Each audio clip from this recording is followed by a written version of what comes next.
كانت إلا ساعة وإذا بولدي الحسن قد أقبل وقال السلام عليك يا أمه فقلت وعليك السلام يا قرة عيني وثمرة فؤادي فقال يا أمه إني أشم عندك رائحة طيبة كأنها رائحة جدي رسول الله فقلت نعم إن جدك تحت الكساء فأقبل الحسن نحو الكساء وقال السلام عليك يا جداه يا رسول الله أتأذن لي أن أدخل معك تحت الكساء فقال وعليك السلام يا ولدي ويا صاحب حوزي قد أذنت لك فدخل معه تحت الكساء فما كانت إلا ساعة وإذا بولدي الحسين قد أقبل وقال السلام عليك يا أمه فقلت وعليك السلام يا ولدي ويا قرة عيني وثمرة فؤادي فقال لي يا أمه إني أشم عندك رائحة طيبة كأنها رائحة جدي رسول الله صلى الله عليه وآله فقلت نعم إن جدك وأخاك تحت الكساء فدنا الحسين نحو الكساء وقال السلام عليك يا جداه والسلام عليك يا من اختاره الله وتأذن لي أن أكون معكما تحت الكساء فقال وعليك السلام يا ولدي ويا شافع أمتي قد أذنت لك فدخل معهما تحت الكساء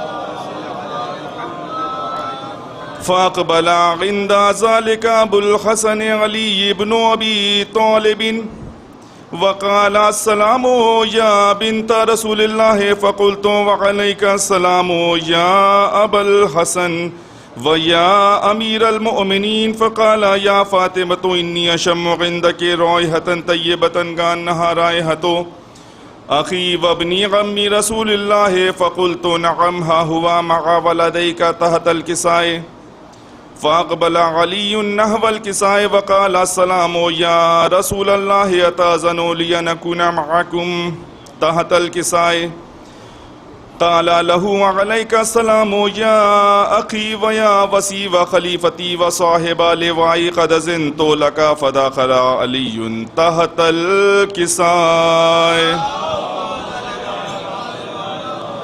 ثم أتيت نحو الكساء وقال السلام عليك يا أبتاه يا رسول الله أتأذن لي أن أكون معكم تحت الكساء قال وعليك السلام يا بنتي وبزعتي قد أذنت لك فدخلت تحت الكساء فلما اكتملنا جميعا تحت الكساء أخذ بي رسول الله بتر في الكساء وأومأ بيده اليمنى إلى السماء وقال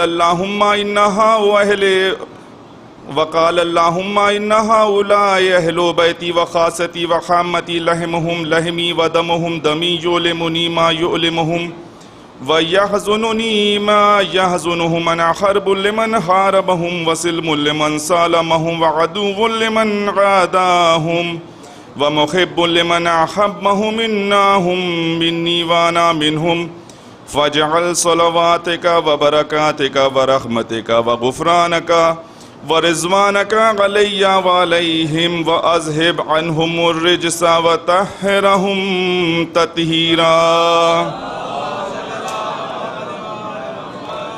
فقال الله عز وجل يا ملائكتي ويا سكان سماواتي إني ما خلقت سماء مبنية ولا أرضا مدخية ولا قمرا منيرا ولا شمسا مزية ولا فلكا يدور ولا بحر يجري ولا فلكا يسري إلا في محبة هؤلاء الخمسة الذين هم تحت الكساء فقال الأمين جبرائيل يا رب ومن تحت الكساء فقال عز وجل هم أهل بيت النبوة ومعدن الرسالة هم فاطمة وأبوها وبعلها وبنوها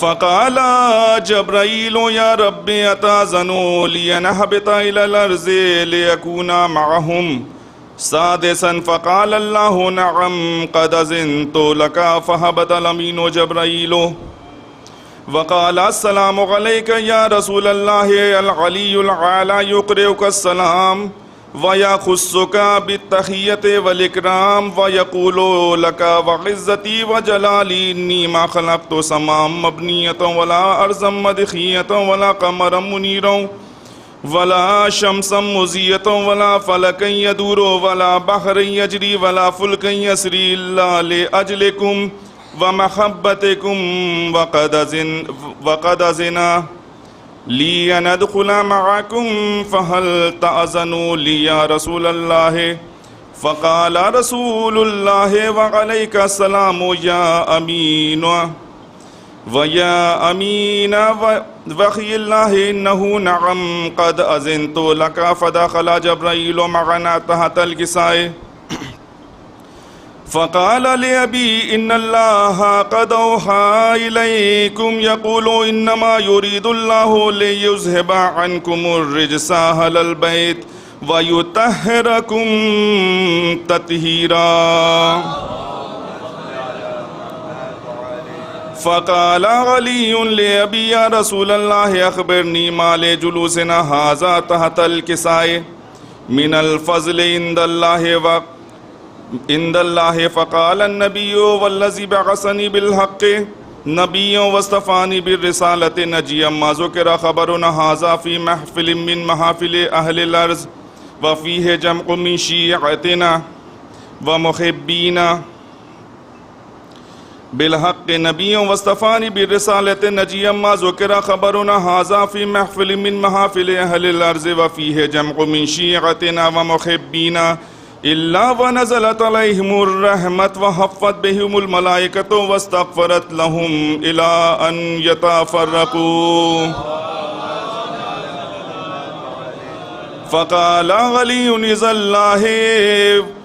إذا والله فزنا وفاز شيعتنا ورب الكعبة فقال النبي ثانيا يا علي والذي بعثني بالحق نبي واصطفاني بالرسالة نجي ما ذكر خبرنا هذا في محفل من محافل أهل الأرض وفيه جمع من شيعتنا ومحبينا وفيهم مهموم إلا وفرج الله همه ولا مغموم إلا وكشف الله غمه ولا طالب حاجة إلا وقضى الله حاجته فقال علي إذا والله فزنا وسعدنا وكذلك شيعتنا فازوا وسعدوا في الدنيا والآخرة ورب الكعبة اللهم صل على محمد وآل محمد اللهم صل على محمد وآل محمد اللهم صل على محمد وآل محمد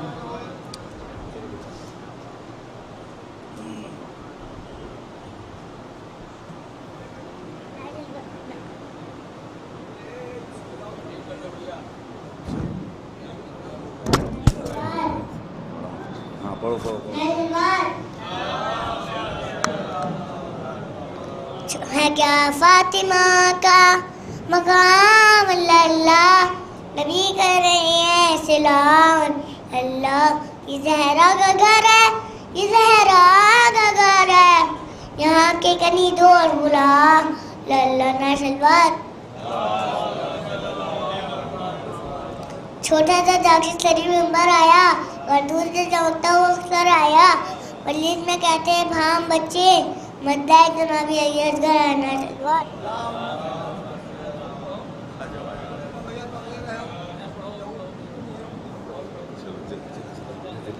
نعرہ سلوات عباس الجلال کے تیور کا نام ہے عباس الجلال کے تیور کا نام ہے جو دھوپ کے بدن سے سایہ نکال لے جو دھوپ کے بدن سے سایہ نکال لے اب تک کسی یزید کی ہمت نہیں ہوئی اب تک کسی یزید کی ہمت نہیں ہوئی جو پرچم سے بنے مسک سکینہ نکال لے جو پرچم سے بنے مسک سکینہ نکال لے نعرہ سلوات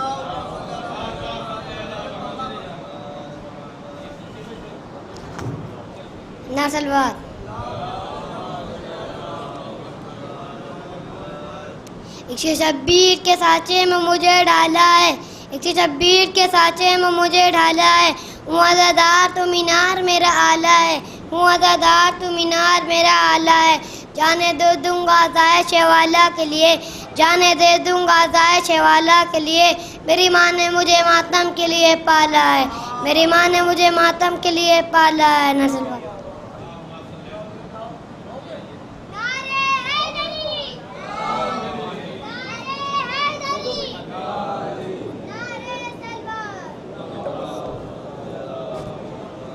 السلام علیکم. نعرہ سلوات. مشکل تھے راستے آسان ہو گئے, مشکل تھے راستے آسان ہو گئے. دشمن یہ دیکھ کر حیران ہو گئے, دشمن یہ دیکھ کر حیران ہو گئے. رکھا جب میرے نبی نے دنیا میں قدم, رکھا جب میرے نبی نے دنیا میں قدم. پتھر بھی کلمہ پڑھ کے مسلمان ہو گئے, پتھر بھی کلمہ پڑھ کے مسلمان ہو گئے. نعرہ سلوات.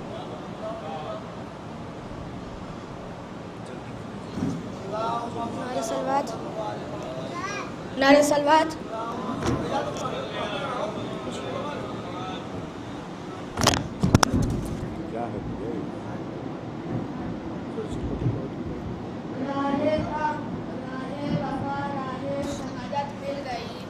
راہ حق راہ وفا راہ شہادت مل گئی. جانب سرور چلا ہر اور جنت مل گئی, جانب سرور چلا ہر اور جنت مل گئی. مانگ لی شبیر نے ایک شب عبادت کے لیے, مانگ لی شبیر نے ایک شب عبادت کے لیے. یا یہ کہیے حر کو بھی ایک شب کی مہلت مل گئی, یا یہ کہیے حر کو بھی ایک شب کی مہلت مل گئی. سرخیوں میں آ گیا وہ دیکھتے ہی دیکھتے, سرخیوں میں آ گیا وہ دیکھتے ہی دیکھتے. مدحت معصوم کی جس کو اجازت مل گئی, مدحت معصوم کی جس کو اجازت مل گئی.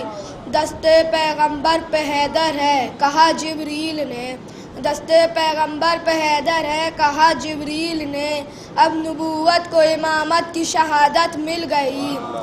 تھی خریداروں میں زہرا برسر بازار حشر, تھی خریداروں میں زہرا برسر بازار حشر. یوسف اشک عزا کی مجھ کو قیمت مل گئی. دیکھ لے صفین تو اپنے مصور کا جہاد, دیکھ لے صفین تو اپنے مصور کا جہاد. حملہ غازی میں تصویر قیامت مل گئی, حملہ غازی میں تصویر قیامت مل گئی. عابد بیمار کا لکھا قصیدہ جب کبھی, عابد بیمار کا لکھا قصیدہ جب کبھی. فکر کو سنجیدگی لفظوں کو صحت مل گئی. یہ ہے انکار حسین ابن علی کا معجزہ, یہ ہے انکار حسین ابن علی کا معجزہ. گردنوں کو تیغ سے لڑنے کی ہمت مل گئی. ساقیے کوثر کی الفت کا صلہ تو دیکھیے, ساقیے کوثر کی الفت کا صلہ تو دیکھیے. نام جعفر تتھو مجھے نہر فرات نہر جنت مل گئی. نعرہ سلوات. بر محمد و آل محمد صلوات. آئیے میں گزارش کروں جناب فائز موہانی صاحب سے کہ وہ تشریف لائیں, اور اس کے بعد اس سلسلے کا آخری شاعر اور آج کی مجلس کا خطیب آپ کی سماعتوں کے حوالے ایک بلند ترین صلوات بر محمد و آل محمد. چوتھے امام کے حوالے سے چند اشعار کہ آنسوؤں سے سینچ کر, آنسوؤں سے سینچ کر فصل دعا سجاد نے, آنسوؤں سے سینچ کر فصل دعا سجاد نے. ایک صحیفے کو کیا ہے کاملہ سجاد نے, قید ہو کر ظلم کو قیدی کیا سجاد نے. سرد کر دی آتش جور و جفا سجاد نے, اپنے سجدوں سے جلائے ہیں عبادت کے چراغ. اپنے سجدوں سے جلائے ہیں عبادت کے چراغ، شام کے زندان کو روشن کیا سجاد نے، اور ان کے پیچھے حشر تک چلتی رہے گی کائنات، ان کے پیچھے حشر تک چلتی رہے گی کائنات، جو بنائے ہیں زمیں پا نقش پا سجاد نے،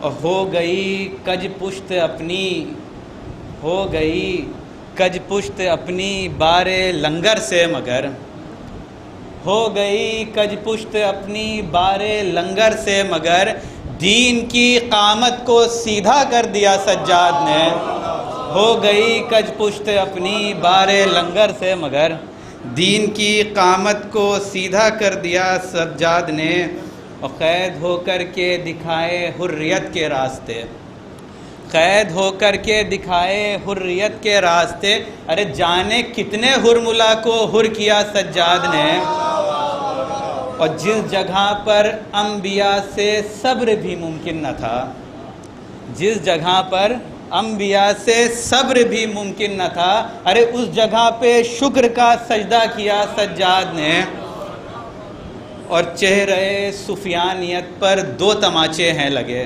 یہ شعر بطور خاص پیش کر رہے ہیں، بات فرمائے کہ چہرے سفیانیت پر 2 تماچے ہیں لگے، چہرے سفیانیت پر 2 تماچے ہیں لگے، ایک زینب نے لگایا، دوسرا سجاد نے، چہرے سفیانیت پر 2 تماچے ہیں لگے، ایک زینب نے لگایا، دوسرا سجاد نے، اور مقتدر سماعت فرمائے کہ اے رضا تجھ کو بھی دے کر مدح خوانی کا شرف، اے رضا تجھ کو بھی دے کر مدح خوانی کا شرف، دامن امید کب کا بھر دیا سجاد نے۔ آئیے میں اس سلسلے کے آخری شاعر جناب نثار حسین جعفری صاحب سے گزارش کروں، بلند ترین صلوات عظمت محمد و آلہ۔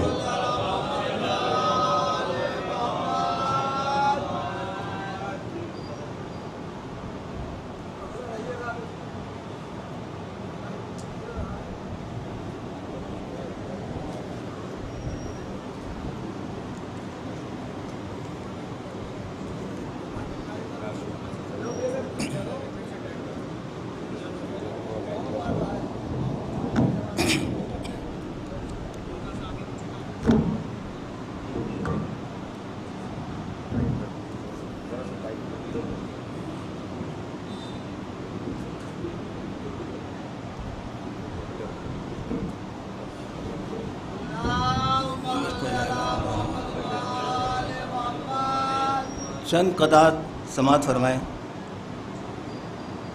ہے شاہ بھی حسین، بادشاہ بھی حسین، ہے شاہ بھی حسین، بادشاہ بھی حسین، یہ دی بھی اور دی پناہ بھی حسین، یہ دی بھی اور دی پناہ بھی حسین، سر دے دیا نثار نہ کی بیعت یزید، سر دے دیا نثار نہ کی بیعت یزید، حق ہے کہ ہیں بنا لا الہ بھی حسین، حق ہے کہ ہیں بنا لا الہ بھی حسین۔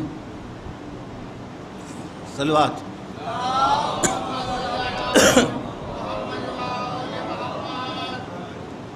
چل بسی گلزار بھی سب کو روتا چھوڑ کر،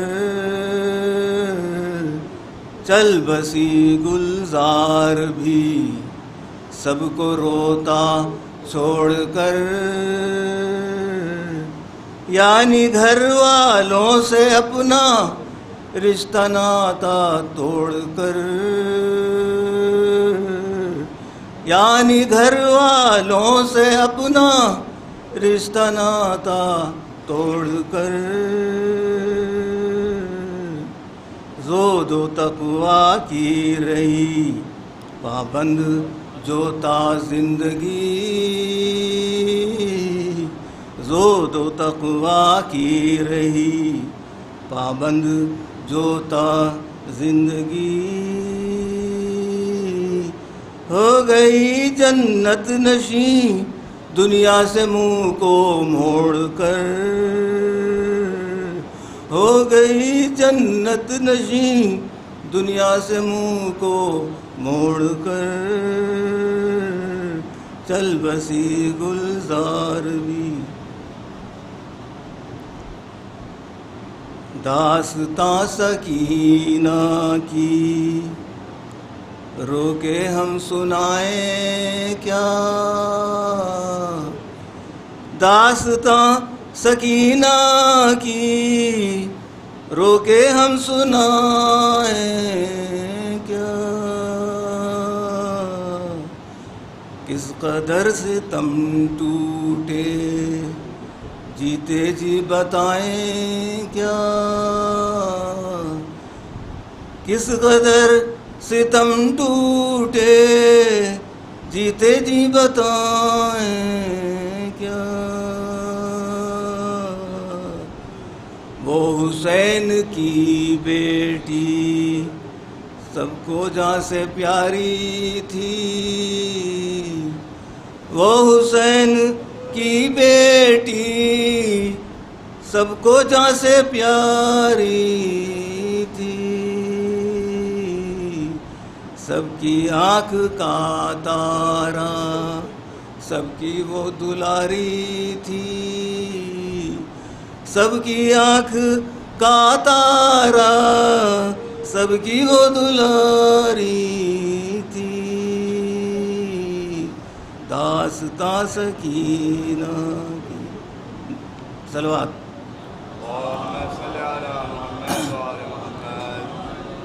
نڈھال غم سے ہے گلزار فاطمہ ہر ایک. نڈھال غم سے ہے گلزار فاطمہ ہر ایک.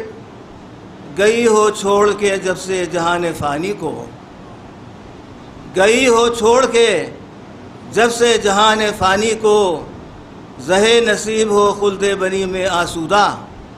زہے نصیب ہو خلد بری میں آسودہ. جناب زہرا ہے موجود پاسبانی کو. جناب زہرا ہے موجود پاسبانی کو. نڈھال غم سے ہے گلزار فاطمہ ہر ایک.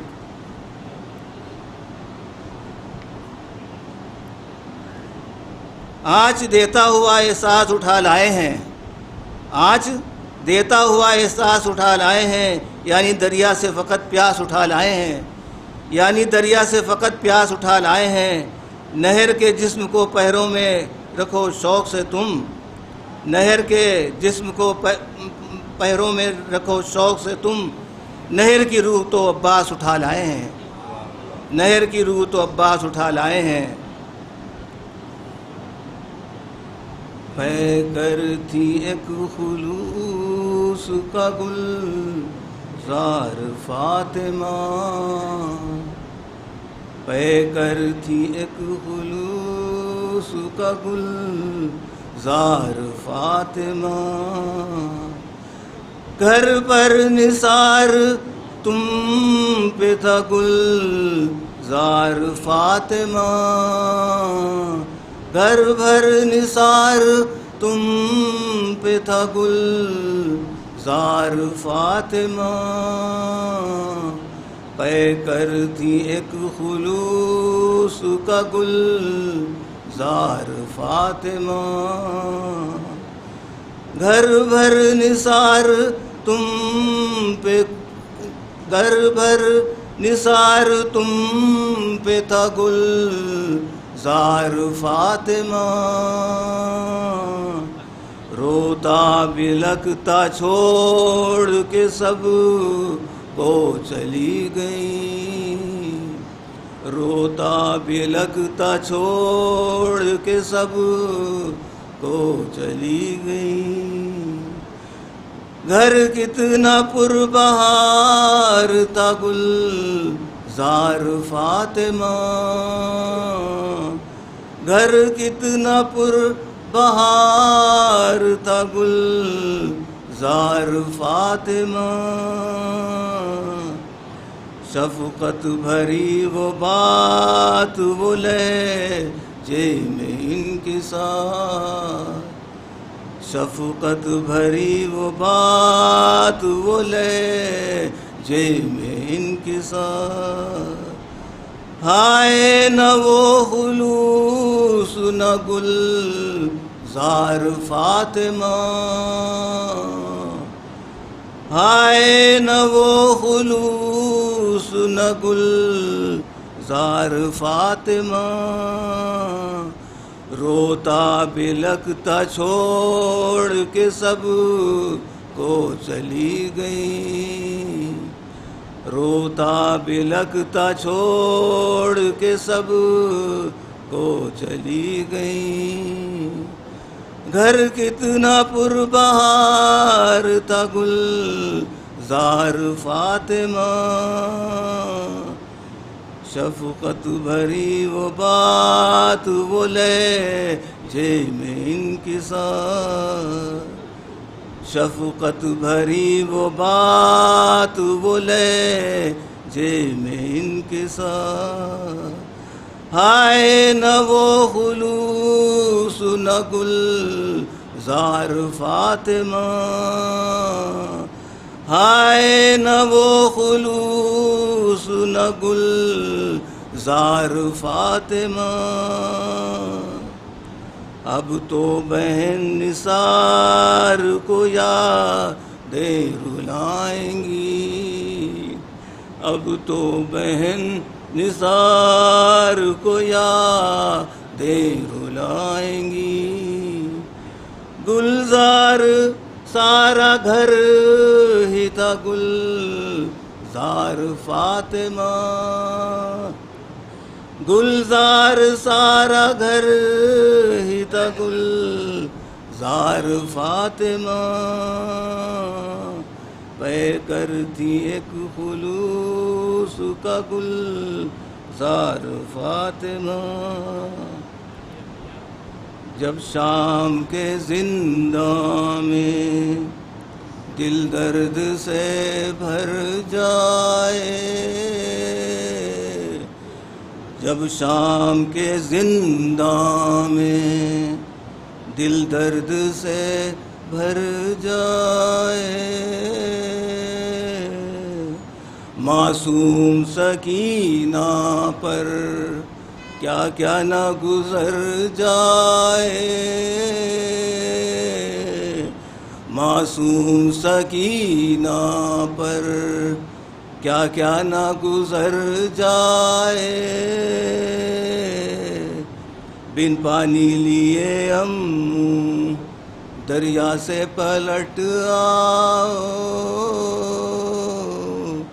بن پانی لیے ہم دریا سے پلٹ آؤ، کچھ فکر نہیں ہم کو یہ جان اگر جائے،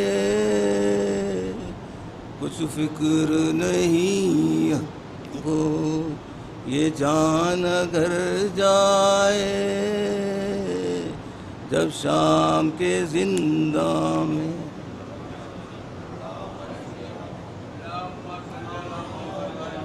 بلند ترین صلوات پڑھیں عظمت محمد و آل محمد علیہ السلام۔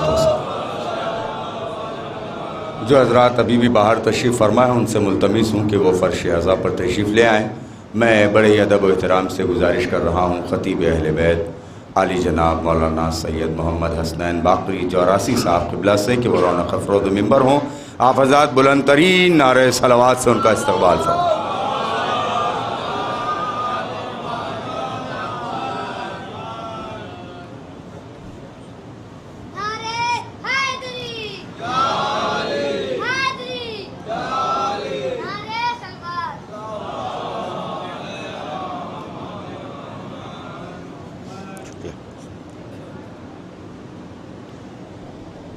فاتحہ۔ بسم اللہ الرحمن الرحیم، الحمد للہ رب العالمین، الرحمن الرحیم، مالک یوم الدین، ایاک نعبد و ایاک نستعین، اہدنا الصراط المستقیم، صراط الذین انعمت علیہم غیر المغضوب علیہم ولا الضالین۔ اعوذ باللہ السمیع العلیم من الشیطان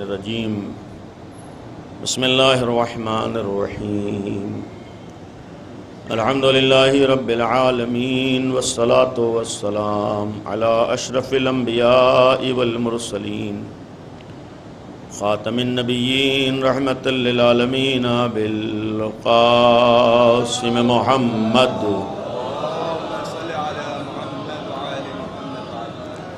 وآله الطيبين الطاهرين المعصومين المظلومين الذين أذهب الله عنهم الرجس وطهرهم تطهيرا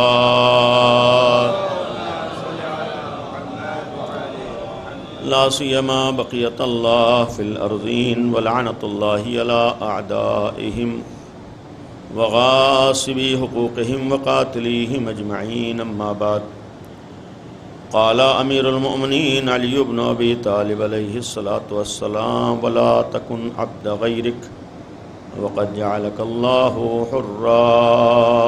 صلوات پڑھیں بر محمد وآل محمد. گزارش ایک دفعہ سورہ حمد اور 3 دفعہ سورہ قل هو اللہ پڑھ کر مرحومہ گلزار فاطمہ بنت جرار حسین صاحب کی روح کو ایصال فرما دیں. بسم اللہ الرحمن الرحیم. الحمد للہ رب العالمین الرحمن الرحیم مالک یوم الدین ایاک نعبد وایاک نستعین اهدنا الصراط المستقیم صراط الذین انعمت علیہم غیر المغضوب علیہم ولا الضالین. بسم اللہ الرحمن الرحیم. قل هو اللہ احد اللہ الصمد لم يلد ولم يولد ولم يكن له كفوا احد. بسم الله الرحمن الرحيم. قل هو الله احد الله الصمد لم يلد ولم يولد ولم يكن له كفوا احد. كذلك الله ربي صدق الله العلي العظيم. صلوات پڑھیں بر محمد وآل. ایک مرحومہ کے ایصال ثواب کی مجلس ہے اور مناسبتوں کے مد نظر آپ کے سامنے حدیث بیان ہوئی ہے. اسی حدیث کے ذیل میں کچھ باتیں ہیں. اولاً یہ تاریخیں 2 مہینے 8 دن ابل احرار سرکار سید الشہداء حضرت امام حسین علیہ السلام کی یاد ہے اور ان کا تذکرہ ہے اور ان کی قربانی کو آج پورے دنیا میں منایا جا رہا ہے. اور اتفاقاً یہ مہینہ ماہ ربیع الاول جو شروع ہو چکا ہے یہ بھی نبی رحمت ختمی مرتبت حضرت محمد مصطفیٰ صلی اللہ علیہ وآلہ وسلم سے متعلق مہینہ ہے، جن کے مشن کو بچانے کے لیے ابا عبداللہ الحسین نے قربانی دی تھی، جس کی یاد آج ہمارے یہاں ہے. اور اسی کربلا کی قربانی اور شہادت کو نگاہوں میں رکھتے ہوئے آج 15 اگست ہمارا دیش بھی جو آزاد ہوا، اس کے لیے آزادی دلانے والے رہنما نے جو منسوب جملہ ہے ان سے اور جو بیان کیا جاتا ہے اس میں یہی کہا تھا کہ ہم نے کربلا کی قربانی کو پڑھا ہے، کربلا کی قربانی کو نگاہوں میں رکھا ہے، حسین ابن علی کے مشن کو نگاہوں میں رکھا ہے. تو ہم نے اس دیش کو انگریزوں کی غلامی سے آزادی دلائی ہے. آج ہمارا ملک اس آزادی کی یاد منا رہا ہے. اس پس منظر میں ہمیں وہ پیغام بھی نگاہوں میں رکھنا ہے اور وہ یاد بھی نگاہوں میں رکھنا ہے جس کے صدقے میں ہمارا دیش آزاد ہوا ہے.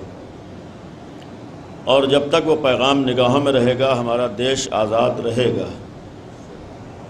یقیناً یہ ایک اہم موضوع ہے، ایک اہم مرحلہ ہے. آزادی یہ انسانیت کی پہچان ہے. انسانیت کا مطلب ہی آزادی ہے. حریت کا مطلب ہی ہے انسان بن جانا. اسلام کا اصل پیغام حریت و آزادی ہے. اسلام اصل انسان کو ہر طرح کی غلامی سے نجات دلانا چاہتا ہے، بلکہ یہ کہا جائے کہ ہر طرح کی غلامی سے محفوظ رکھنا چاہتا ہے. جو تعلیم، جو راستہ انسان کو ہر طرح کی غلامی سے بچاتا ہے وہ اسلام ہے، وہ تعلیمات اہل بیت ہیں. تمام انبیاء اس لیے آئے تاکہ انسان کسی کا غلام نہ بننے پائے. نبی رحمت نے درس دیا کہ کوئی بھی انسان کسی انسان کو غلام نہ بنانے پائے.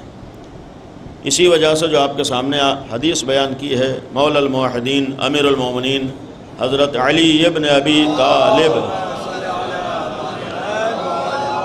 علیہ الصلاۃ والسلام نے اپنے فرزند امام حسن مجتبی علیہ الصلاۃ والسلام کو جو وصیت نامہ تحریر فرمایا اور آج نہج البلاغہ میں موجود ہے، امام کا خط 31 نمبر دوسرے حصے میں، اس کا یہ جملہ ہے۔ امام نے مخاطب ہو کر فرمایا تھا کہ اے میرے لال، یہ گویا مخاطب امام تھے لیکن پیغام ہر انسان کے لیے تھا، یعنی امام حسن کو امیر المومنین نے ذریعہ بنایا تھا ہر انسان تک پیغام پہنچانے کا۔ اس میں جملہ ہے کہ تمہیں اللہ نے آزاد پیدا کیا ہے، کسی کے غلام نہ بنو، یہ مفہوم ہے۔ ولا تکن عبد غیرک، دیکھو کسی کی غلامی نہ کرو، کسی کے غلام نہ بنو۔ قد جعلک اللہ حرا، اللہ نے تمہیں حر پیدا کیا ہے، آزاد پیدا کیا ہے۔ اور اگر محسوس کریں تو اصل انسان، اسلام کا مفہوم انسان کی آزادی ہے۔ اسلامی تعلیمات کا نچوڑ و خلاصہ یہ ہے کہ اللہ نے اگر انسان کو آزاد پیدا کیا ہے تو پھر یہ انسان اپنی آزادی کے آخری سانس تک حفاظت کر لے جائے، یہی حقیقی مسلمان ہے۔ یعنی جو بھی اپنی آزادی کی فکر کرے، جو بھی اپنی آزادی چاہے، جو بھی اپنے کو غلامی سے بچانا چاہے، اس کا راستہ الہی راستہ ہے، اس کا راستہ تعلیمات اسلامی ہے، اور اس کا ایک عملی کردار، عملی ثبوت کربلا ہے۔ یہ آج 1400 سال سے حسین ابن علی کی یاد اس بات کا پیغام ہے کہ حسین ابن علی نے حقیقی حریت کے مفہوم کو بیان کیا ہے، آزادی کے مفہوم کو بیان کیا ہے۔ یہ حسین ابن علی نے کائنات کے سامنے، دنیا کے سامنے اسلام کا وہ حقیقی چہرہ پیش کیا ہے جو نبی کریم لے کر آئے کہ اگر آزادی کے لیے، حریت کے لیے، اپنے کو غلامی سے بچانے کے لیے بڑی سے بڑی قربانی دینا پڑے، اپنی حریت و آزادی کیا، اگر انسانیت کو غلامی سے نجات دلانے کے لیے یزید جیسے فاسق و فاجر کے مقابلے پر آ کر بھرے گھر کو بھی قربان کرنا پڑے، تو جو حقیقی انسانیت کا ہمدرد ہوتا ہے وہ اپنی قربانی پیش کر دیتا ہے، لیکن انسانیت کو غلامی کی طرف جانے نہیں دیتا ہے۔ یہ کربلا میں ابا عبداللہ الحسین کا احسان ہے جنہوں نے انسانیت کو غلامی سے نجات دی ہے۔ یقین رکھیے حسین ابن علی نے صرف کسی مسلک و دھرم کو نہیں بچایا ہے، بلکہ حسین ابن علی نے انسانیت کو بچایا ہے۔ حسین ابن علی کا راستہ آج تمام عالم بشریت کے لیے ہے، اور اس کا جو عرض کیا سب سے عملی ثبوت ہمارا دیش، ہمارا ملک ہے۔ یہ ہندوستان کی آزادی اگر کربلا کو نگاہوں میں رکھ کر ہے تو یہ اس بات کا پیغام ہے، ثبوت ہے کہ کربلا کسی مسلک و دھرم سے مخصوص نہیں ہے، بلکہ ہر آزاد انسان سے مخصوص ہے۔ گویا جو بھی آزاد پسند انسان ہے وہ کربلا کے آگے سر جھکاتا ہے، اور جو بھی آزادی چاہتا ہے وہ کربلا کو اپنے لیے نمونہ عمل بناتا ہے۔ ہمارے سامنے یہی ہے جو ایک طویل عرصے تک انگریزوں کی غلامی میں رہا، لیکن اس وقت انگریزوں کی غلامی سے اسے نجات ملی ہے جب کربلا کی تعلیمات کو نگاہوں میں رکھا گیا ہے۔ لیکن یہیں پر آج کے دن ایک جملہ ضرور عرض کروں گا۔ دیکھیے، دو طرح کی آزادی ہوتی ہے، ایک جسمی آزادی ہوتی ہے، ایک فکری آزادی ہوتی ہے۔ جسمی آزادی اتنی خطرناک نہیں ہوتی ہے جتنی فکری آزادی خطرناک ہوتی ہے۔ انسان جسمانی اعتبار سے غلام بن جائے اتنا نقصان دہ نہیں ہے جتنا فکری اعتبار سے غلام بن جائے نقصان دہ ہے۔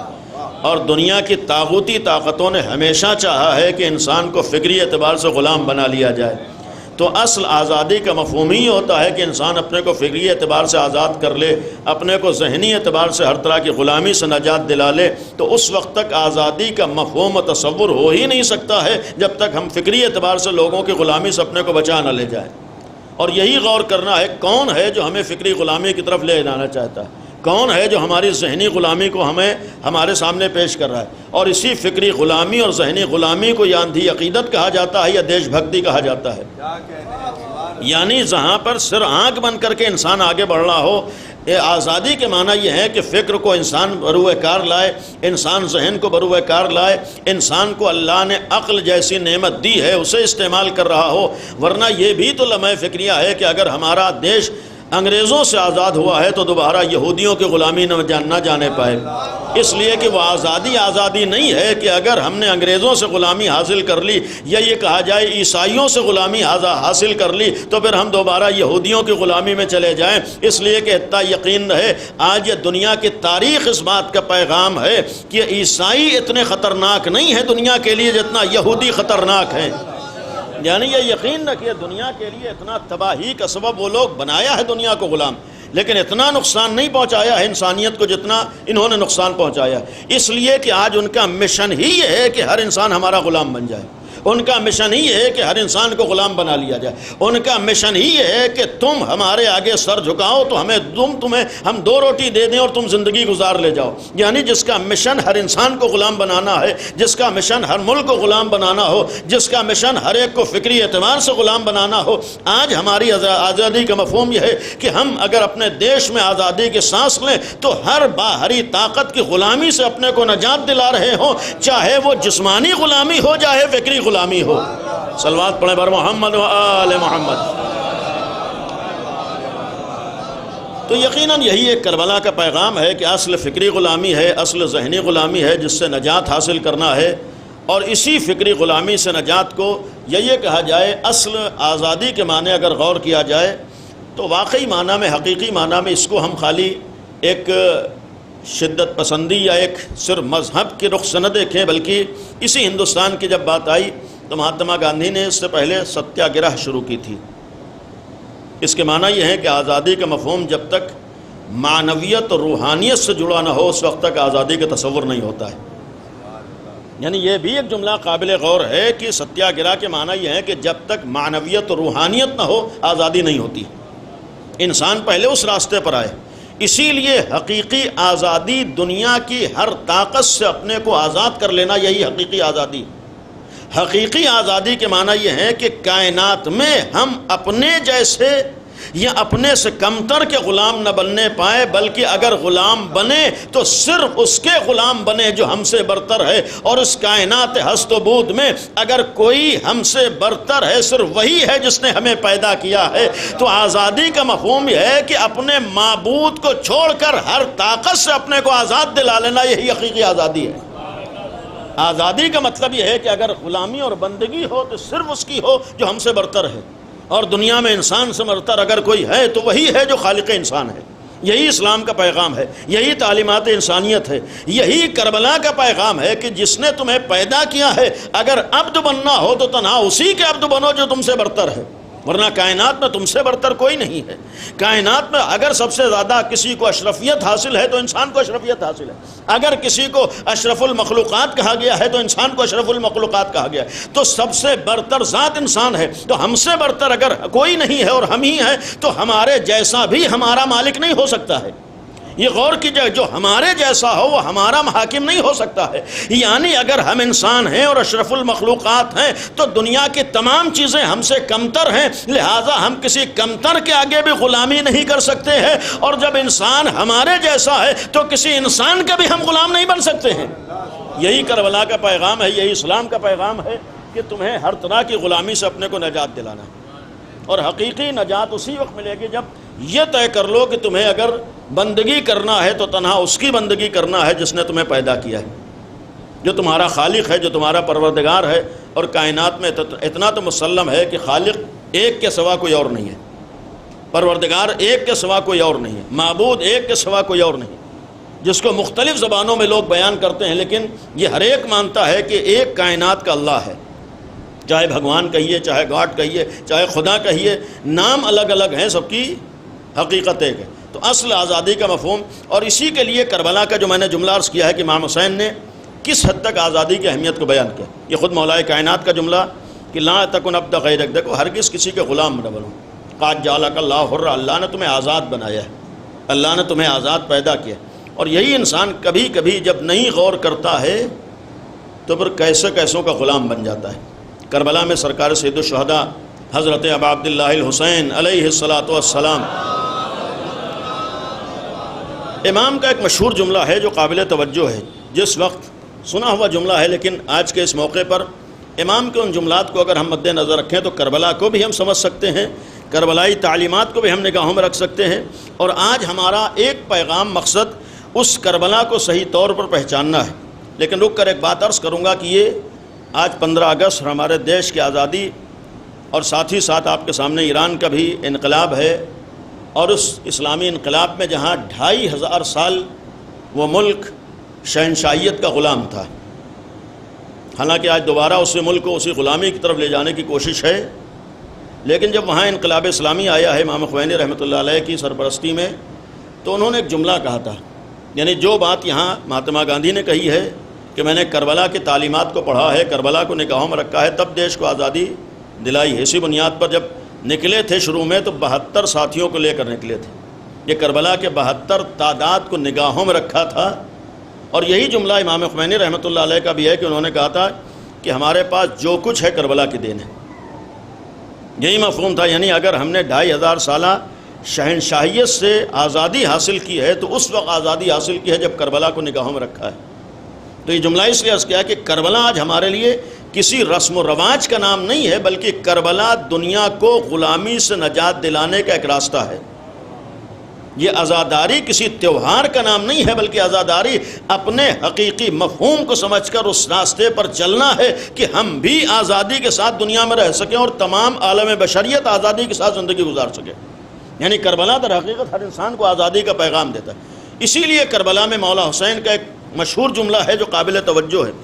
جس وقت امام حسین گھوڑے سے زمین پہ آئے، وہ مصائب میں آپ لوگ سنتے ہیں، لیکن اس موقع پر امام نے ایک جملہ ارشاد فرمایا تھا کہ جب لشکر خیموں کی طرف بڑھا ہے، یعنی امام حسین زندہ ہیں، ابھی آخری لمحات ہیں، گھوڑے سے زمین پہ آ چکے، اور اس وقت لشکر نے خیموں کا رخ کیا تھا۔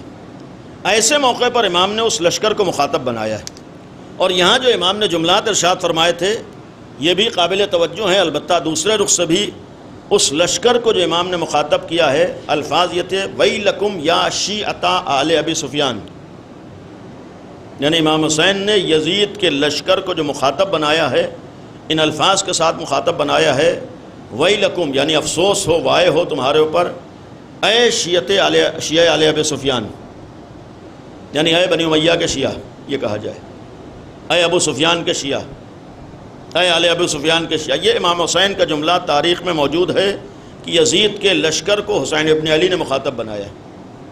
تو اس جملے سے اتنا فیصلہ تو ہو ہی گیا کہ کربلا میں دونوں لشکر میں شیعہ تھے۔ حسین ابن علی کے ساتھ جو شیعہ تھے وہ علی ابن ابی طالب کے شیعہ تھے، اور یزید کے لشکر میں جو شیعہ تھے وہ بنی امیہ کے شیعہ تھے۔ اس وقت تک شیعہ مذہب کے عنوان سے سامنے نہیں آیا تھا، اس وقت لفظ شیعہ معنی اور لغوی اعتبار سے استعمال ہوتا تھا، یعنی جو جس کی پیروی کرتا تھا وہ اس کا شیعہ کہلاتا تھا۔ تو کربلا میں بھی ایک لشکر جو حسین ابن علی کے ساتھ تھا وہ علی و نبی اور امام حسین کی پیروی کر رہا تھا، لہٰذا وہ لشکر علی کا شیعہ کہلا رہا تھا، اور اس کے مقابلے میں جو لشکر آیا تھا وہ بنی امیہ کی پیروی کر رہا تھا، لہٰذا آل ابی سفیان کا شیعہ کہلا رہا تھا۔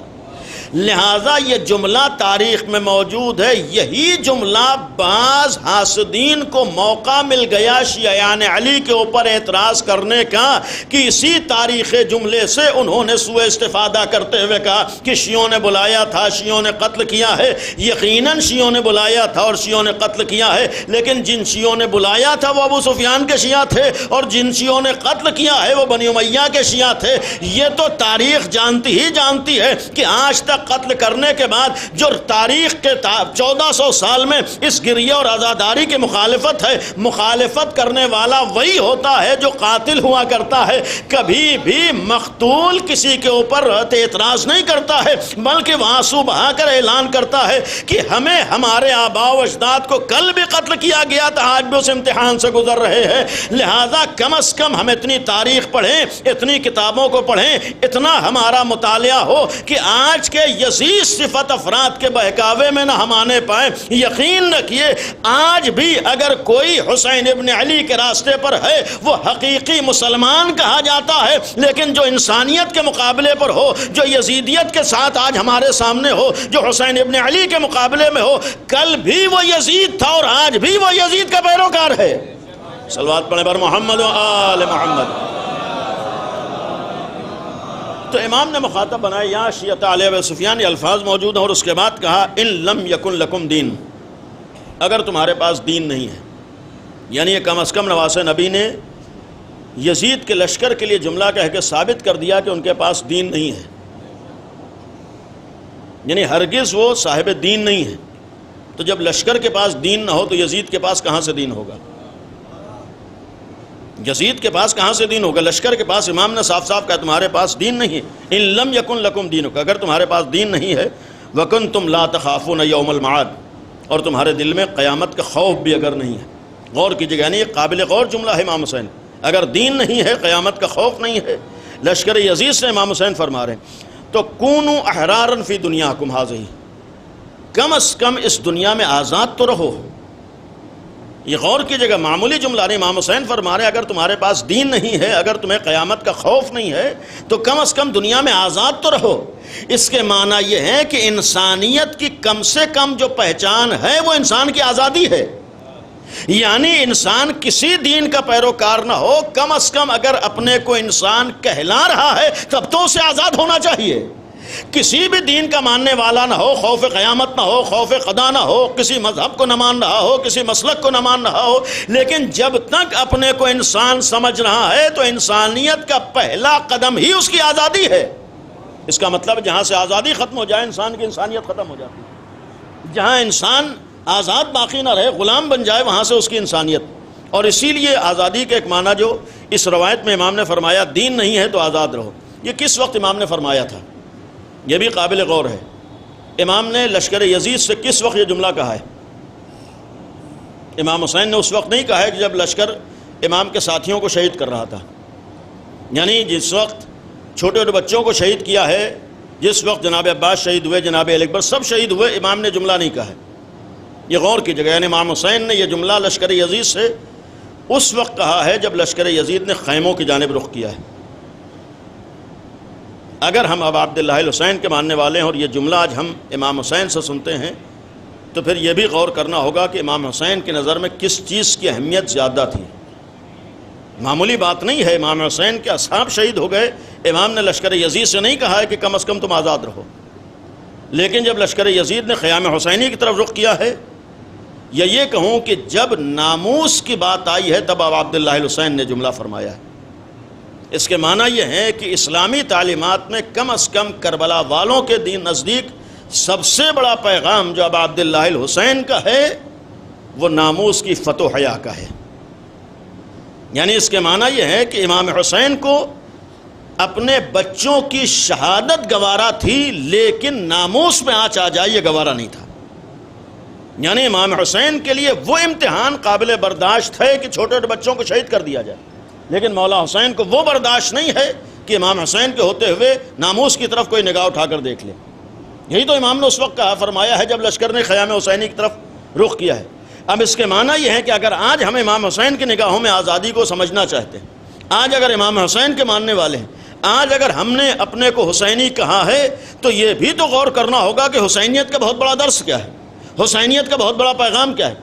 امام حسین کا اس موقع پر جملہ اس بات کا ثبوت ہے، پیغام ہے کہ ابا عبداللہ الحسین نے جو آزادی کا ایک مفہوم بتایا ہے کہ جہاں پر اپنی ناموس کی حیا و عفت کی فکر ہو وہی آزاد انسان ہوتا ہے.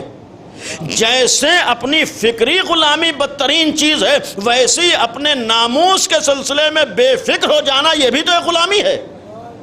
اپنی ناموس کا خیال نہ رہ جائے اس کو بھی غلامی کہا جائے گا.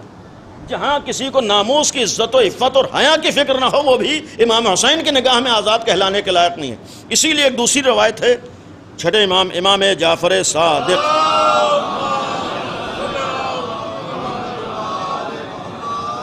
بلکہ یہ روایت خود مولائے کائنات امیر المومنین حضرت علی ابن ابی طالب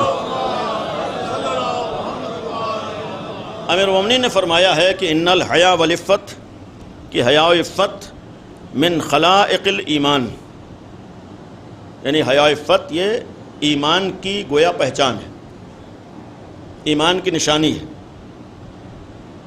اور اس کے بعد وَإِنَّهُمَا لَسَجِيَّةُ الْأَحْرَارِ، اور یہ دونوں چیزیں حر اور آزاد لوگوں کی حقیقی پہچان ہوتی ہیں. امیر المومنین فرما رہے ہیں کہ حیا و عفت آزاد انسان کی پہچان ہے. اگر حیا و عفت آزاد انسان کی پہچان ہے تو آج ہمارے لیے جو سب سے بڑا نمونہ حیا و عفت کا ہے وہ صدیقہ طاہرہ ہے، شہزادی کونین حضرت فاطمہ زہرا سلام اللہ علیہا کی ذات گرامی. آج ہمارے لیے بہترین آئیڈیل فتنہ نبی ہے. ایک معرومہ کے سال ثواب کی مجلس ہے. اس شہزادی کونین کا ایک بہت بڑا درس کیا ہے، پیغام کیا ہے؟ آج کے زمانے میں جتنی بھی دنیا ترقی کر رہی ہو. ایک بات عرض کہ کبھی کبھی ہمیں اصل مفہوم کو غور کرنا. اگر بالفرض آزادی ملی ہے تو آیا صرف ظاہری آزادی ملی ہے یا ہم نے فکری طور پر بھی آزادی حاصل کی ہے؟ آج اگر ہم آزاد ہیں تو کس حد تک ہم آزاد ہیں؟ آج اگر ہم آزادی کی سانس لینا چاہتے ہیں تو کس حد تک ہمیں آزادی کی سانس لینا ہے؟ یعنی جہاں ظاہر سی بات ہے جب تک فکریں بیدار نہ ہوں آسانی سے آزادی نہیں ملتی. جب تک ذہنیت بیدار نہ ہو اس وقت تک آزادی نہیں نصیب ہوتی ہے. فکروں کا بیدار ہونا ہی لوگوں کو متوجہ کرتا ہے کہ ہاں ہمیں آزادی کی طرف بڑھنا ہے. اور اسی لیے ہمارا ملک الحمدللہ تقریباً 80 سال ہو گئے آزاد ہے. اور یقین رکھیے یہ اسی وقت تک آزاد رہے گا جب تک فکریں بیدار رہیں گی. لیکن جہاں فکریں غلامی بن جائیں گی وہاں ہو سکتا ہے زبانی آزادی تو ہو، حقیقی آزادی نہیں ہوگی. لیکن اس آزادی کا اصل مفہوم یہ ہے کہ کربلا اور اہل بیت نے جہاں ساری آزادی کے راستوں کو بتایا ہے وہیں ایک آزادی کا راستہ اپنی ناموس کی حیا عفت کا خیال کرنا بھی ہے. اور اس کا ایک عملی کردار ہمارے سامنے بنت نبی ہیں. شہزادی کونین آج ہمارے لیے کیوں معیار ہیں؟ آج بنت نبی کس لیے معیار ہیں؟ اس لیے کہ اگر اسلام کا سب سے بڑا پیغام انسان کی آزادی ہے، اگر اسلام کا سب سے بڑا درس اپنے کو غلامی سے آزادی دلانا ہے، اگر اسلام کا سب سے بڑا پیغام خدا واحد کی بندگی کرنا ہے، تو اس حقیقی اسلام کو اگر کسی نے بتایا ہے تو حضرت زہرا ہیں. اگر اس حقیقی اسلام کی کسی نے ہمیں راستہ دکھایا ہے وہ بنت نبی ہیں. پیغمبر اکرم نے پوری زندگی زحمتیں کی ہیں، لیکن پیغمبر اکرم کے بعد اگر پیغمبر کی صحیح تعلیم کو کسی نے پیش کیا ہے وہ حضرت زہرا ہیں.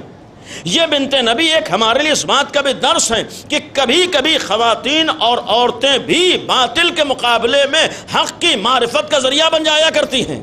جب کبھی بھی انسان اپنی فکروں کو نہ پہچان پائے یا فکری اعتبار سے غلام بن جائے اور اس کے سامنے ایک ہادی کامل موجود ہو، ایک ولی خدا موجود ہو اور اس ولی خدا کو چھوڑ کر کوئی باطل راستے کو اپنا رہا ہو، ایسے موقعوں پر اگر کوئی اپنے کردار کو ادا کرتی ہے وہ کوئی خاتون ہی ہوا کرتی ہے.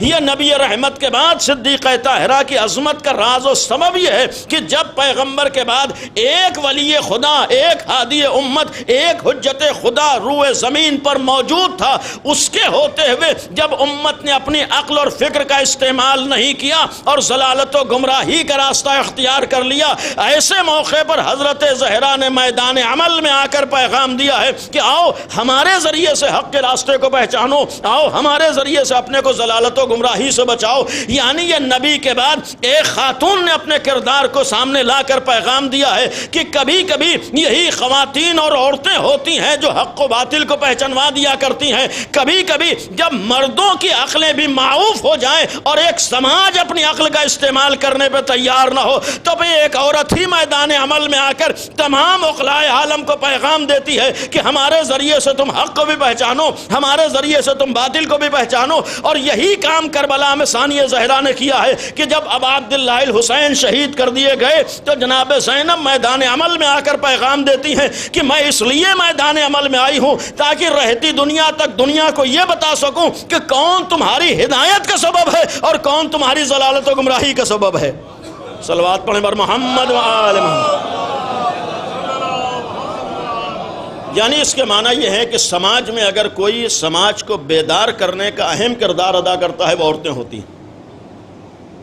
اگر کوئی قوموں کو بیدار کرنے کا سبب بنتا ہے وہ خواتین ہوتی ہیں. جو انسان کو حقیقی راستے کی طرف لے کر آنے کا کردار ادا کرتی ہیں وہ خواتین ہوتی ہیں، چاہے وہ صدیقہ طاہرہ ہوں یا جناب زینب. ان دو شخصیتوں نے ہمارے سامنے ایک پیغام دیا ہے کہ جب مرد اپنی ذمہ داریوں کو نہ سمجھیں وہاں پر عورتیں اپنے کردار کو ادا کر کے انسانیت کو ہدایت کا راستہ دکھاتی ہیں. لیکن اس عورت کے لیے جو انسان کو ہدایت کا راستہ دکھائے، وہ خاتون جو پورے سماج کو ہدایت کی طرف لے کر جائے، وہ خاتون جو انسان کی انسانیت کو بیدار کرتے ہوئے اسے نجات کا راستہ دکھا اور اسے ضلالت و گمراہی سے بچا لے، اس عورت کا سب سے بڑا امتیاز اس کی حیا عفت ہوتی ہے. یعنی اس کے معنی یہ ہے کہ جب تک عورت کے اندر حیا اور عفت نہ ہو اپنے کردار کو صحیح طور پر ادا نہیں کر سکتی ہے. اسی لیے اسلام حیا عفت کی تاکید اس بنیاد پر کرتا ہے کہ یہی عورت ہے جو کردار ادا کرتے ہوئے ہدایت کو بتاتی ہے، ضلالت و گمراہی سے بچاتی ہے. لہٰذا جب یہ عورت کا کردار ہے کہ ضلالت و گمراہی کے راستے پر دنیا کو صحیح راستہ دکھا کر غلط راستے سے بچا لیتی ہے، تو کبھی بھی یہ غلط سماج یہ برداشت برداشت نہیں کر سکتا ہے کہ عورت اپنے کردار کو ادا کر سکے، اور عورت کے کردار کے لیے اگر حیا عفت بنیادی چیز ہے تو کبھی یہ دنیاوی سماج حیا عفت کو برداشت نہیں کر سکتا ہے۔ مختلف بہانوں سے حیا عفت کی مخالفت ہوگی، کبھی عورت کی آزادی کے بہانے سے مخالفت ہوگی، کبھی عورت کو مردوں کے برابر لانے کے ذریعے سے، بہانے کے ذریعے سے مخالفت ہوگی، لیکن اتنا یقین رکھیے کہ اگر تعلیمات اسلامی سے آشنا ہے، یقین رکھیے جب تک خواتین میں حیا عفت باقی رہے گی، یہ عورت اپنا صحیح کردار ادا کر کے سماج کو حسینی بنا کر یزیدیت سے بچاتی رہے گی۔ صلوات پڑھیں بر محمد و آل محمد۔ لہذا ہم اس مسئلے کو معمولی سمجھیں، اس مسئلے کو نظر انداز نہ کریں، اس مسئلے کو آج 1400 سالہ پرانی تاریخ نہ سمجھیں، بلکہ ہر زمانے کی ضرورت کو سمجھیں۔ جہاں آج ہم نے عزاداری کو اہمیت دی ہے، جہاں ہم نے کربلا کو اہمیت دی ہے، جہاں ہم نے کربلا کے راستے کو اپنایا ہے، وہاں اس راستے کو بھی اپنانا ہے، اس موضوع کو اہمیت دینا ہے کہ ہمارے سماج میں الحمدللہ عورتوں کی حیا عفت کی طرف توجہ ہے، اور جب تک یہ حیا عفت کا خیال رہے گا صحیح حسینیت باقی رہے گی، صحیح حسینیت محفوظ رہے گی، بلکہ صحیح راستہ باقی رہے گا۔ اس لہذا ہر دور کا یزیدی یہی چاہے گا کہ حیا عفت ختم ہو جائے۔ کبھی بھی یزیدیت کو یہ گوارا نہیں ہوگا کہ خواتین کی حیا عفت باقی رہے، اور شاید حساس مرحلہ ہو، لیکن کربلا میں بھی یزید نے اگر الہی راستے کو مٹانے کے لیے، حقیقی راستے کو مٹانے کے لیے، پیغمبر اکرم کی زحمتوں پر پانی پھیرنے کے لیے، اگر اسلام کو ختم کرنے کے لیے امام حسین کو شہید کیا، تو یہ شہید کرنا بھی تو اس بات کا ثبوت و دلیل ہے کہ یزید کو بھی معلوم تھا کہ حسین ابن علی ہی نہیں ہے، بلکہ حسین ابن علی وہ انسان کامل ہیں، جب تک سماج میں زندہ رہیں گے حق باقی رہے گا، الہی راستہ موجود رہے گا۔ یہ یزید کو بھی اچھی طرح پتا تھا کہ حسین نہیں ہے، بلکہ 1,24,000 انبیاء کی زحمتوں کا نتیجہ حسین ابن علی ہے۔ یہ یزید کو بھی معلوم تھا کہ حسین کوئی ایک انسان نہیں ہے، بلکہ الہی راستے کی حفاظت کا نام حسین ابن علی ہے۔ یہ یزید کو بھی معلوم تھا حسین صرف نام نہیں ہے بلکہ ایک الہی مشن ہے۔ یزید بھی جانتا تھا کہ حسین ابن علی جب تک رہیں گے اس وقت تک یزیدیت سماج میں کامیاب نہیں ہو سکتی۔ یزید جانتا تھا کہ جب تک حسین ابن علی زندہ رہیں گے کبھی بھی بنی امیہ کا مزاج اسلام نہیں بن سکتا ہے۔ یہ یزید کو بھی معلوم تھا کہ جب تک حسین ابن علی موجود رہیں گے نبی کا نام بھی زندہ رہے گا، نبی کا دین بھی زندہ رہے گا، نبی کا مشن بھی زندہ رہے گا۔ یہ یزید کو معلوم تھا کہ اگر حسین ابن علی باقی رہ گئے تو نبی کی زحمتیں بھی باقی رہیں گی، لہذا نبی کی زحمتوں کو ختم کرنے کے لیے، اللہ کے دین کو مٹانے کے لیے، انسانیت کو پامال کرنے کے لیے حسین ابن علی کو قتل کیا جائے۔ حالانکہ یہ غلط فہمی تھی یزید کی کہ صرف ذات حسین نہیں ہے، بلکہ ایک حسینیت ہے جو قیامت تک باقی رہنے والی ہے۔ جیسے حسین ابن علی کے موجود ہونے سے حق باقی رہے گا، تو یقین رکھیں کہ جب تک حسینیت باقی رہے گی کبھی بھی یزیدی مشن کامیاب نہیں ہو سکتا ہے۔ یعنی یہ تو ایک بھول ہوتی ہے کہ دنیا سمجھتی ہے کہ ہم ایک کو قتل کر کے اپنے مشن میں کامیاب ہو جائیں گے۔ نہیں، حسین ابن علی کو قتل کر کے کامیابی کیا ہے بلکہ اور زیادہ ناکامی سامنے آ گئی۔ اس سے پہلے اتنا یزیدیت کی ذلت و رسوائی اور ناکامی سامنے نہیں آئی تھی جتنا میدان کربلا میں ذلت و رسوائی اور ناکامی سامنے آئی ہے، اور اس کا مشاہدہ تو ہم نے اپنے زمانے میں بھی کر لیا، جہاں دنیا والے حسینیوں کو کچھ سمجھنے پہ تیار نہیں تھے، لیکن جب وقت پڑا اور چند مٹھی بر شیعیان علی میدان عمل میں آ گئے تب دنیا کو معلوم ہوا ہے کہ حسینیت ہے جسے نہ مٹایا جا سکتا ہے نہ ختم کیا جا سکتا ہے۔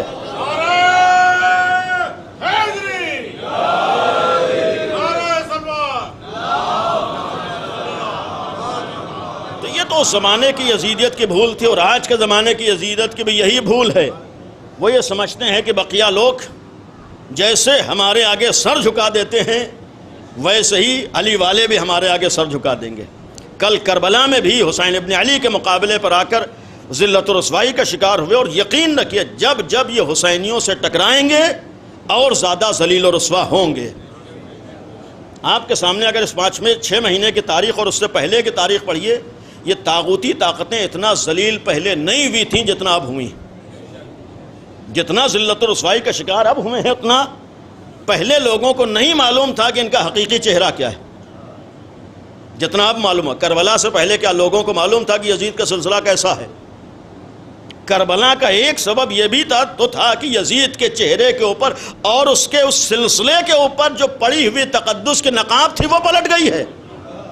یہی آج بھی ہوا ہے کہ جو چہروں کے اوپر غلط فہمیوں کی نقاب پڑی ہوئی تھی وہ پلٹی ہے۔ لوگ سمجھتے تھے کہ سپر پاور یہ ہے، لیکن آج معلوم ہو گیا کہ سپر پاور کوئی اور نہیں ہے بلکہ خدا کی ذات ہے۔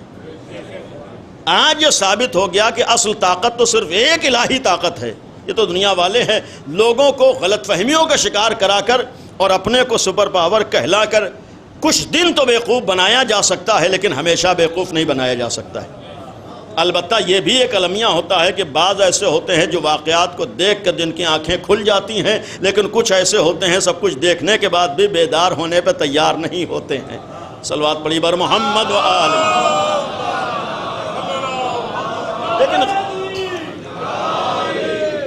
لیکن غور کیجئے گا، بہرحال ختم کیا، وقت مکمل ہو گیا کہ امام حسین کو اس لیے شہید کیا کہ یہ رہیں گے تو دین باقی رہے گا اور یزیدیت کامیاب نہیں ہو سکتی۔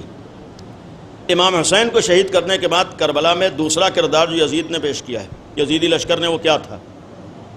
آخری مرحلے پر امام حسین زندہ تھے، تب خیموں کا رخ کیا۔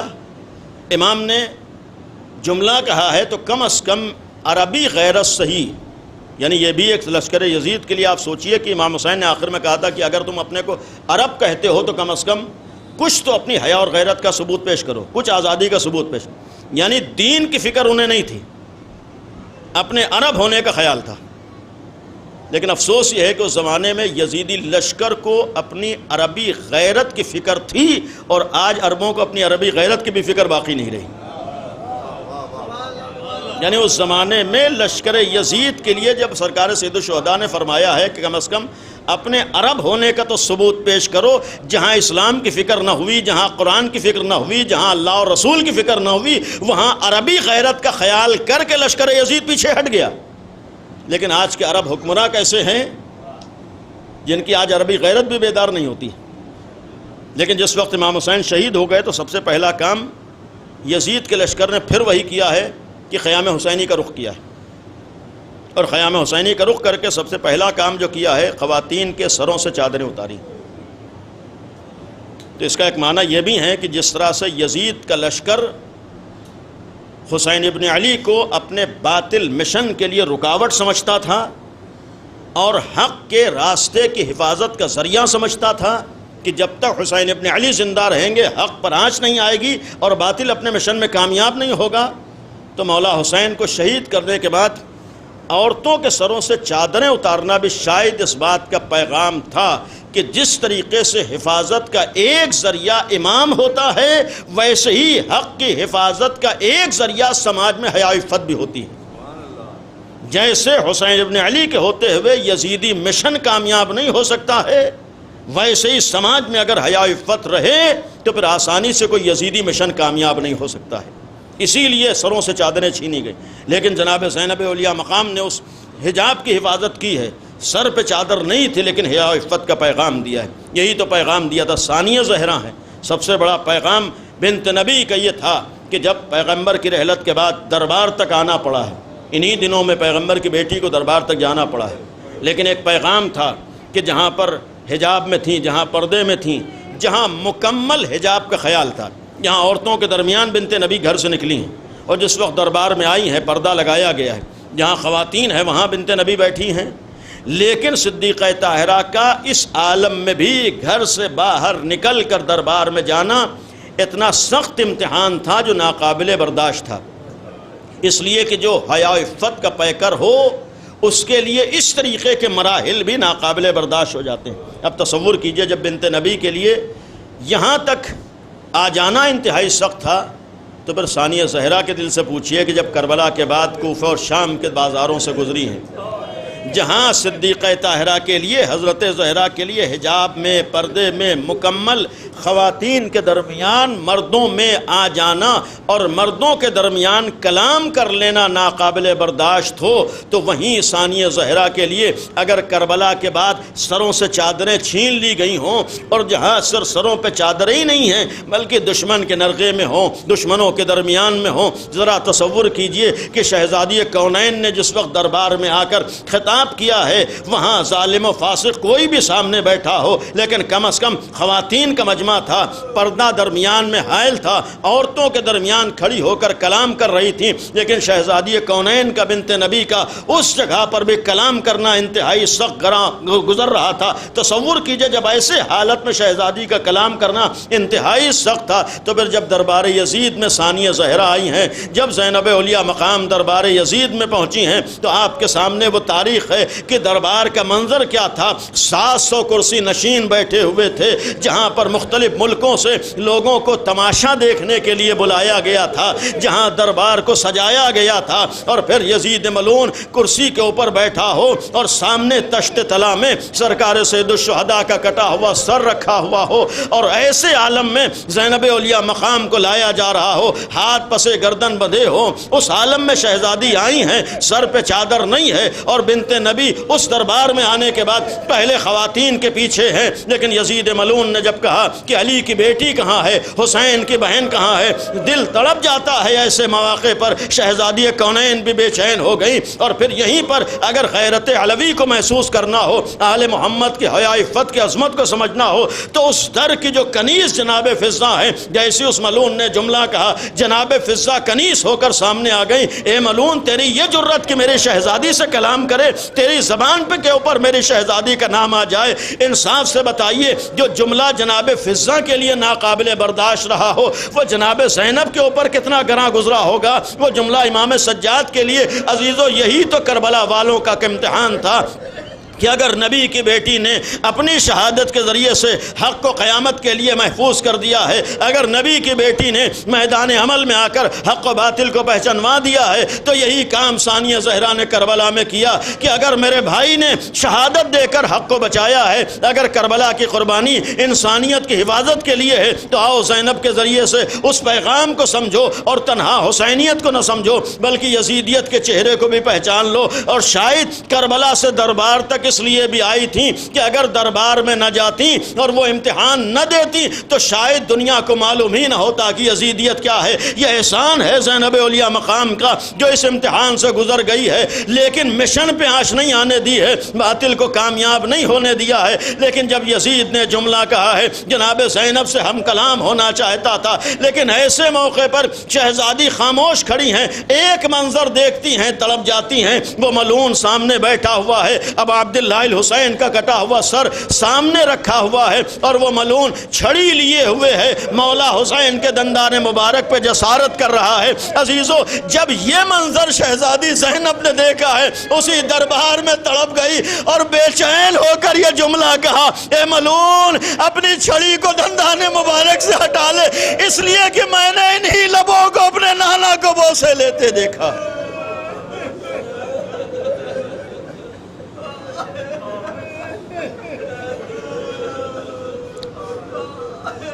الا لعنت اللہ علی القوم الظالمین سيعلم الذین ظلموا أي منقلب ينقلبون۔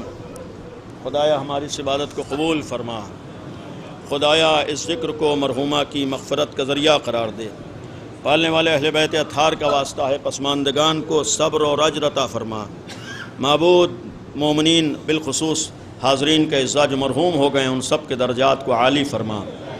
خدایا اہل بیت اطہار کا واسطہ جہاں جہاں اہل ولا ہیں، حق کے ماننے والے ہیں، ان سب کی جان و مال عزت و ناموس کی حفاظت فرما۔ خدایا ہم سب کو ہر طرح کی آزادی عطا فرما۔ معبود ہم لوگوں کو ہر طرح کی غلامی سے محفوظ فرما۔ پالنے والے ہمارا ملک آج کی تاریخ میں آزاد ہوا ہے، اس ملک کو ہر طرح کی آزادی عطا فرما۔ پالنے والے ہمارے دیش کو ہر طرح کی غلامی سے محفوظ فرما۔ پالنے والے ہمارے ملک کو ہر طرح کی دہشت گردی سے محفوظ فرما۔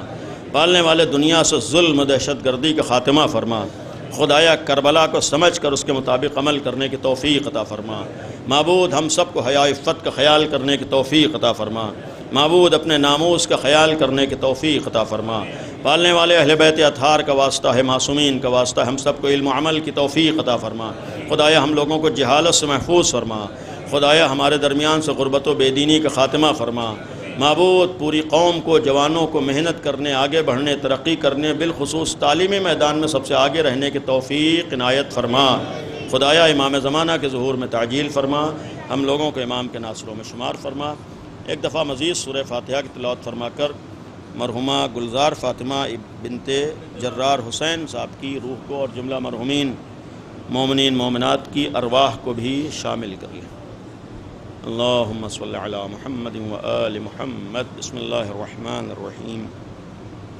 الحمدللہ رب العالمین الرحمن الرحیم مالک یوم الدین ایاک نعبد و ایاک نستعین اہدنا الصراط المستقیم صراط الذین انعمت علیہم غیر المغضوب علیہم ولا الضالین۔ بسم اللہ الرحمن الرحیم قل هو اللہ احد اللہ الصمد لم یلد ولم یولد ولم یکن لہ کفوا احد۔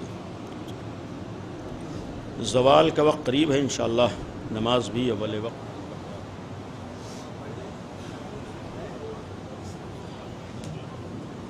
حیدر حسین امام حسین، حسین امام حسین، حسین امام۔ اماں حسین کب سے صدائیں لگاتا ہے، آنکھیں کھولو اماں کچھ تو بولو اماں، آنکھیں کھولو اماں کچھ تو بولو۔ آنکھوں سے اشک بہتے ہیں، دل تھر تھراتا ہے، آنکھیں کھولو اماں کچھ تو بولو اماں، آنکھیں کھولو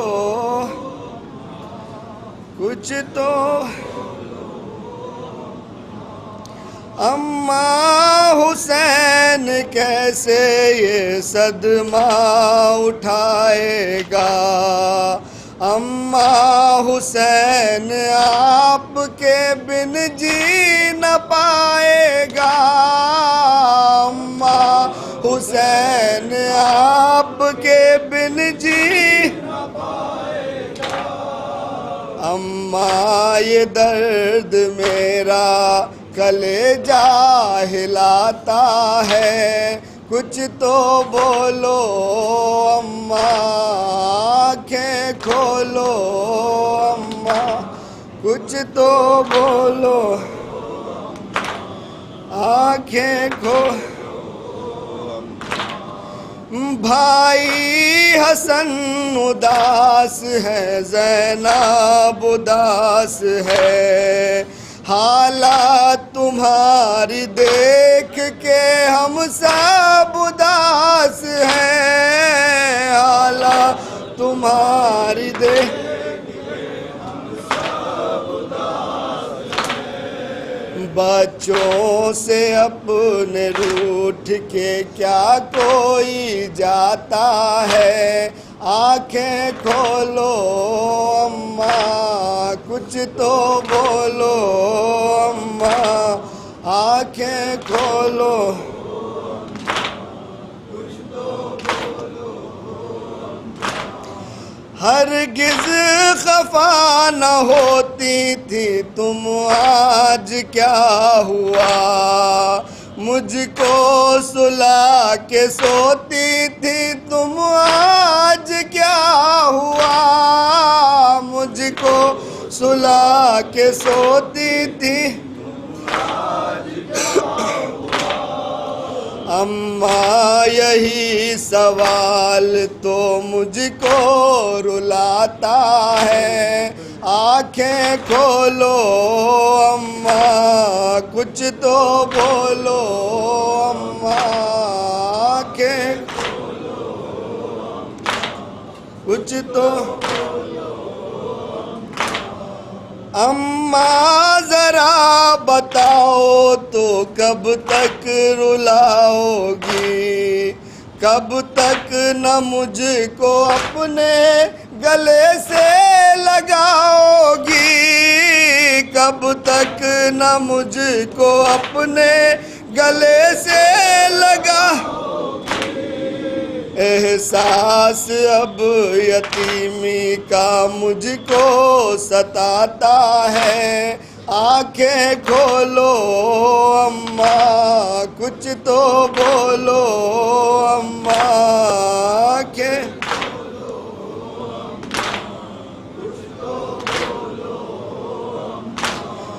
ماں ہو کے لاڈلوں کا کہاں مانتی ہو تم، یہ بات اماں اچھی طرح جانتی ہو تم، یہ بات اماں اچھی طرح بچوں کے ناز ماں کے سوا کون اٹھاتا ہے، آنکھیں کھولو اماں کچھ تو بولو اماں، آنکھیں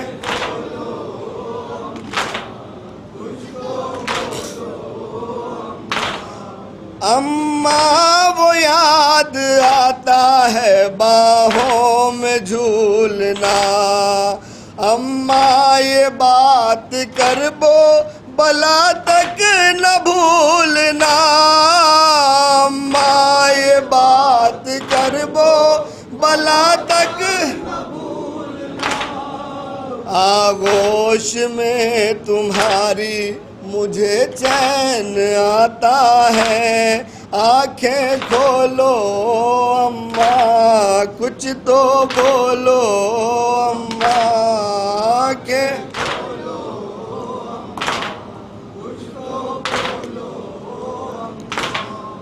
اماں یہ کیسی شام ہے جس کی سحر نہیں، اماں حسین روتا ہے تم کو خبر نہیں، اماں حسین روتا ہے تم کو خبر،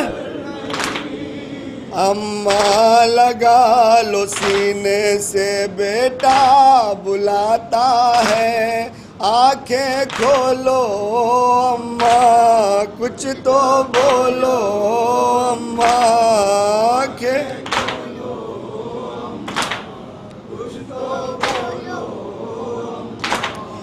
اے فقری چشم آنسوں کے پھوٹنے لگے، دو ہاتھ نکلے بندے کفن ٹوٹنے لگے، دو ہاتھ نکلے بندے کفن بیٹا سرحان بیٹھ کے آنسو بہاتا ہے، کچھ تو بولو اماں آنکھیں کھولو اماں کچھ تو بولو،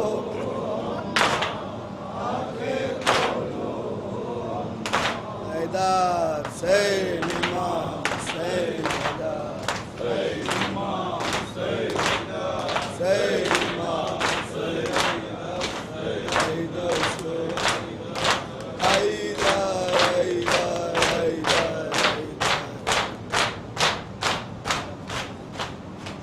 السلام علیکم یا ابا عبداللہ، السلام علیکم یا ابن رسول اللہ، السلام علیکم ورحمۃ اللہ وبرکاتہ، السلام علیکم یا مولایا غریب الغرباء، السلام علیکم یا معین الضعفاء والفقراء، السلام علیکم شمس الشموس، السلام علیکم یا انیس النفوس، السلام علیکم یا ایھا المدفون بعرض الجوز، السلام علیکم علی ابن موسیٰ رضا روحی وجسمی لک الفدا ورحمۃ اللہ وبرکاتہ، السلام علیکم یا مولانا یا صاحب العصر والزمان، الامان الامان الامان من فتنة الزمان، السلام علیکم شریک القرآن، السلام علیکم خلیفۃ الرحمن، السلام علیکم امام الانس والجان، عجل اللہ تعالیٰ فرجک وسار اللہ تعالیٰ مخرجک وظہورک وجعلنا اللہ من اعوانک وانصار، السلام علیکم ورحمۃ اللہ وبرکاتہ۔